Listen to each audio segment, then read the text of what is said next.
Pumarada ang samot-saring makukulay na floats sa pagtatapos ng Amungan Festival sa Bayumbong, Nueva Vizcaya. Sa Lapu-Lapu, Cebu naman, ipinagdiwang ang kakaibang Baliw-Baliw Festival. Makibalita tayo kay Claire Delfin.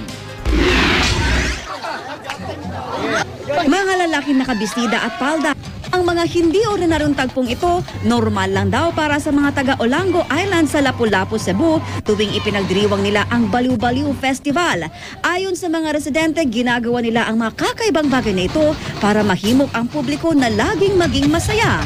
Nagsagawa rin ng fluvial procession bilang pasasalamat sa masaganang ani ng isda at magandang panahon. Bahagi rin ng selebrasyon ang ritual ng pagdadala ng mga phallic symbol bilang paraan daw ng paghiling na gumaling ang mga may sakit sa bato.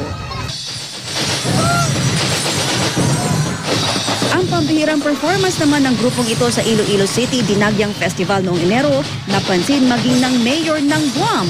Inimbitahan pa ang grupo na mag-perform sa Liberation Day ng Guam sa July 19. Ang mga Ilonggo proud sa kanilang mga kababayan na itinanghal na kampyon, hindi lang ng Dinagyang kundi pati ng Aliwan Festival sa Maynila. Nagagandahang floats naman ang ipinarada sa pagtatapos ng Amungan Festival sa Bayumbong, Nueva Vizcaya. Ang mga nakipista, aliw na aliw sa dami ng makukulay na float. Ipinakita sa mga karosa ang mga produkto at magagandang tanawin sa Bayumbong. Claire Delfin, GMA News.